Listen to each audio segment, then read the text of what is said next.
Hello, everybody. Hope everybody's having a good start to this week. I apologize I didn't get this out earlier. Like I said, I sent an email out, I think it's Saturday night or Sunday night. I was in the process of moving homes, and it took me a while to get the internet set up, but hopefully that won't slow me down. So, without further ado, I'm going to go over a few things for this week. First, hopefully the 2 weeks have started off okay for you. You've been able to kind of get used to iLearn 3. You'll notice I don't have a lot in the discussion boards. That's because we're going to be using our discussion boards on lesson 9. However, I do have that questions and conversation section, so if at any time you have a question, just post a thread there and I'll be sure to respond to it. As far as feedback goes, I've graded quite a few things. And if you go into your gradebook, you can see the feedback for that. So please be sure to do that, especially with this last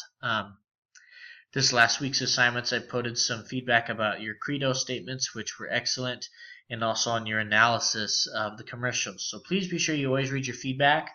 You know, since this is an online class, I don't always have the opportunity to let you know how you're doing, and at least in person. And so that's how I will give you feedback. And I won't do it on everything. Sometimes with quizzes and whatnot, you know, there's not a whole lot of feedback I can give you. The score you get is the score you get. But for things where you actually have to write out a response, I will almost always provide you with feedback. So be sure to check that out. Another thing, hopefully by now you've learned the assignment dates. I know last week we had a few people miss some assignment dates, and I was pretty lenient. If you asked me to reopen it, I did, but I just want to let you know here going forward, starting this week, if you ask me to do that, I'm probably going to say no, because now we've been able to kind of work through some hiccups and we understand how things work. So please just use your time wisely. Keep checking for those due dates. And if you've asked me to open them from last week, I've pretty much always said yes. But like I said, going forward, I'm not going to do that because now we should hopefully be used to the system. And if not, please either ask me or somebody else so that we're able to take care of that so that we can get things in on time.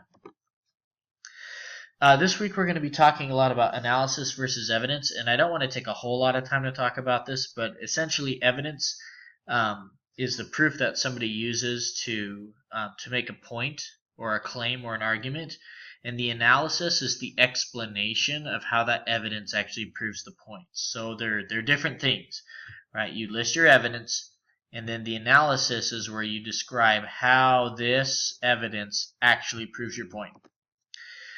And we talked a lot about inference this last week. You know, the thing you're going to notice, especially with commercials and ads, is that they use a lot of inference because they don't ever want to flat out tell you what to believe.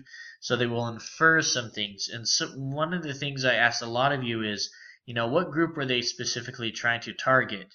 You know, the e-insurance ones, they were definitely going for an older demographic. And with the seatbelt ones, they were, in one case, going for people with families. And then in the other case, they were going for, you know, teenagers and young men. And so always be thinking about that. You know, whenever somebody's trying to convince you of something, their message is going to be very subtle. And a lot of times it's not even going to have actual words. It's going to be through the sound, the emotion, the music, the background, even the age, and sometimes race of the people. So just think of those commercials. They inferred a lot of things, and most of you picked up pretty quickly what the message was. But I would encourage you as we go forward, constantly be looking for what kinds of things the writers are trying to infer, because they're trying to persuade us of things. They're trying to persuade us to think the same way they are, and they're making an argument. And so when we say argument in this class, we're not talking about, you know, a fight. An argument essentially is where somebody makes a claim and backs it up with evidence. And so these three things, inference, persuasion, and argument, are all intertwined. People try to use a lot of different persuasive techniques to make their point, and sometimes they're going to be very subtle, and they're going to infer some things. Now, I like to bring this up to the gospel because obviously we're going to be dealing with a lot of things here that are academic arguments. However, in many cases, sometimes people will try to argue things which aren't always right. And what I love is I put this little gospel scripture in here from Alma 10:15.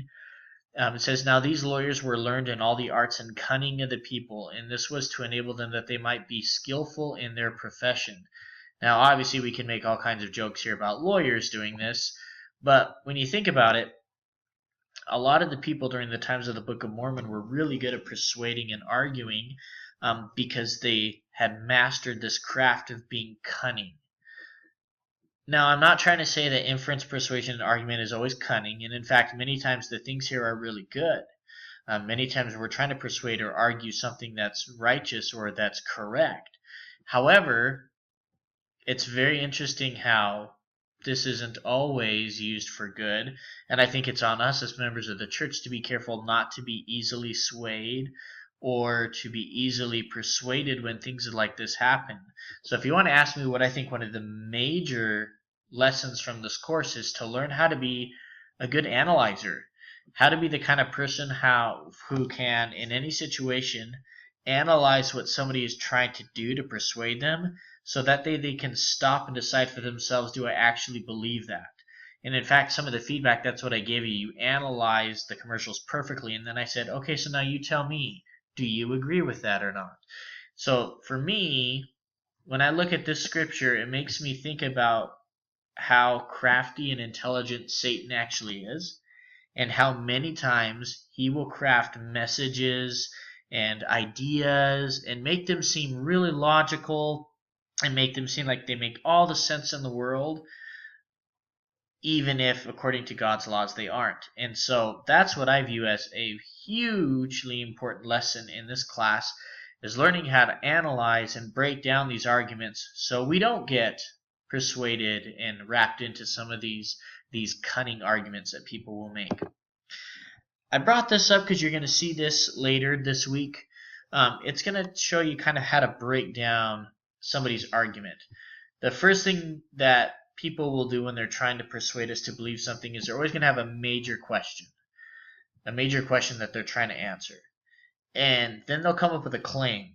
And a claim is usually the answer to that question. Now, these aren't going to be simple, basic questions, right? These usually are of a moral nature or a complex issue. And so this question here will be answered by their claim, and then their reasons are their evidence.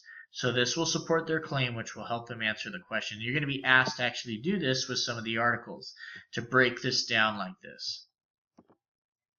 You'll also notice, you'll see this, it's an acronym. I don't know if it's CREAC or if it's CREAC, whatever works best for you. But this is another way to break down paragraphs. I also like to think of it about how to break down just persuasive essays. People are always going to make a claim, then they're going to back that claim up with reason. That reason is going to be supported by evidence. They're then going to analyze that evidence, and then they're going to make a connection to the next paragraph. And then they'll start over. The next paragraph will have a claim with reason, evidence, analysis, connection. And then it'll keep going like that. And you'll be asked to do this as well. So again, you're going to see these things in the PowerPoints. I just want to show them to you here so you kind of understand what they're for. Finally, you're going to be taking some quizzes and working a lot with how to make writing powerful. And one of the big things is avoid the verb be, right? As much as you can, try not to use things like is, am, are, was, were, be, being, been. And you'll find out that the reason for this is they don't really provide a lot of action. They're a state of being, but they don't necessarily imply that you're doing something. And this type of writing is considered pretty basic. And so very basic writers will use this a lot. Now, I'm not saying don't ever use these. Okay? That's why it says don't overuse. It means use them here or there, sprinkle them in, but make sure not every single sentence is, am, are, was, because then it becomes pretty repetitive. And honestly, guys, that's it from me. So just be sure to check the lesson overview so you can see when all assignments are due. Make sure you're checking your feedback from me. And make sure that as you complete everything, you kind of start thinking about how is this helping me to do a better job of analyzing people's arguments and people's maybe subtle and cunning persuasions, and how that's helping me become a better thinker and analyzer, especially when we're talking about eternal truths. Have a great week, everybody, and if you have any questions, don't hesitate to send me an email, and I'll take care of it. Have a good one. Bye.